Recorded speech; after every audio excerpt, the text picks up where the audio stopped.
Take 60. Welcome to the podcast. Glad to have you here today. Yeah, thanks for inviting me. So tell us, Dash, after graduating high school, you decided to become a film reviewer and producer. Is that right?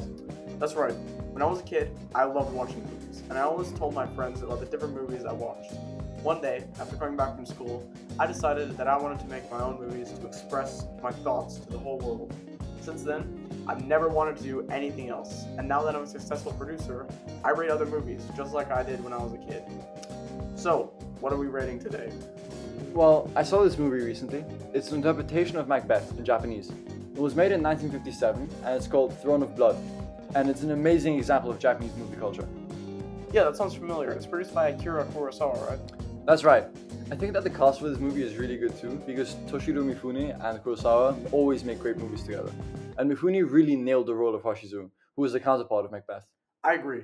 Mifune is well suited to this role of a power-hungry, extremely masculine character and does a really good job of representing his collapse into insanity as the story progresses and he is surrounded by his enemies.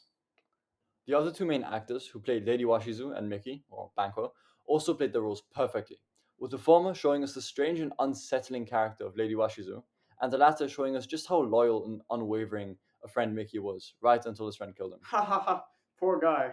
Bro, what? Well, anyway, enough about the cast. Let's dig into the movie. Yeah, sounds good. Can you just give us a quick intro to the movie first, just to remind us a bit about it? Alright, so it's set in feudal Japan, and the main character is this military commander named Washizu, who has a best friend named Miki, and a wife who's quite creepy. He's the commander of the first fortress, which basically means that he's the highest ranking general, and Mickey is the commander of the second fortress. The lord of the area lives in Spider's Web Castle, a mysterious fortress nestled in a wood that no one can seem to navigate with ease. Okay, thanks for that. Now, let's get into the analysis. If I remember correctly, this movie had a really good musical elements that combined nicely with the movie.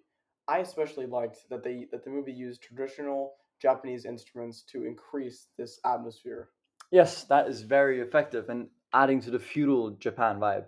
The choir at the start that sung to the story of the movie was also very interesting and added a significant amount of foreshadowing. It was almost like it was designed to hook the watcher with the curiosity resulting from this reveal of the story. And I think this worked quite well, as I really wanted to know how the events revealed were going to pass.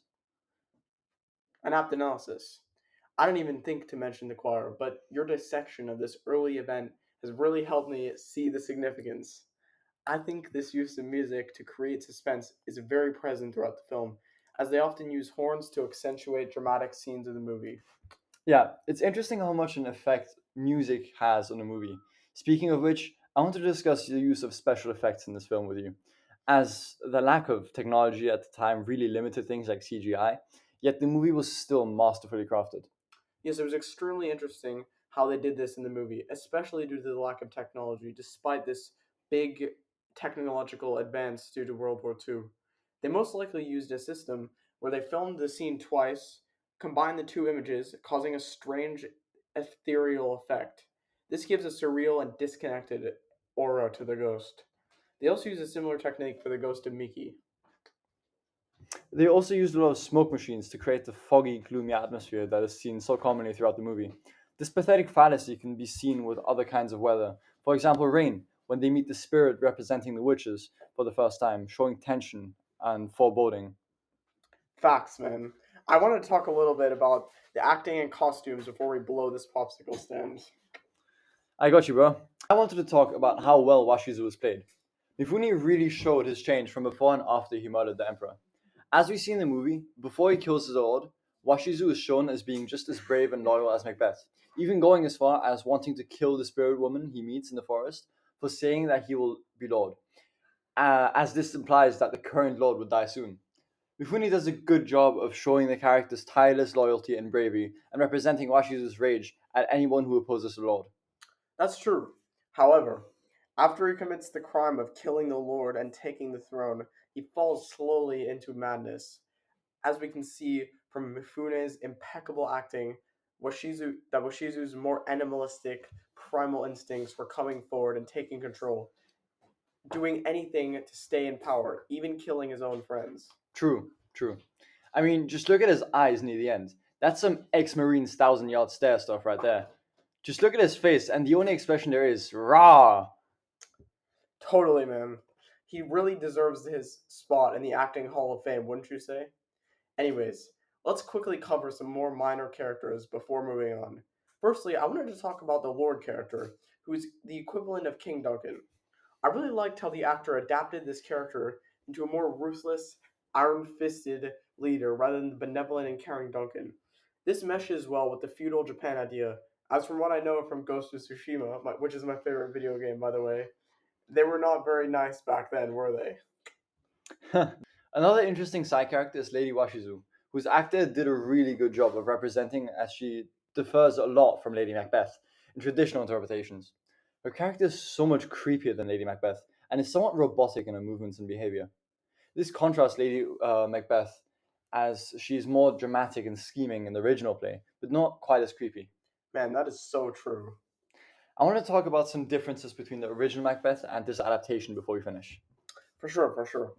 One big one is that there is only one witch. In fact, she really isn't a witch at all. In the script, it says old ghost woman. Now, what could that mean? Well, the main reason could be that in Japan, the number one means new beginnings and leadership, which is exactly what happens to Washizu after meeting the old ghost woman. Coincidence? I think not. Wow, that is an interesting fact. I had no idea about that. The main thing I noticed is the absence of a Malcolm counterpart, as Malcolm kind of played a big role in overthrowing Macbeth. But in the movie, the other fortresses united against Washizu and took him down on their own without any help from another party. This is most likely due to the simple fact that movies cannot be as long as plays for budgetary and timing reasons. That's true when you think about it. Yet the movie still works quite well without it. Okay, well, one last question before we go. What did you think of the movie overall? Did you like it? Did you hate it? Tell us about it. Because personally, I really enjoyed the movie.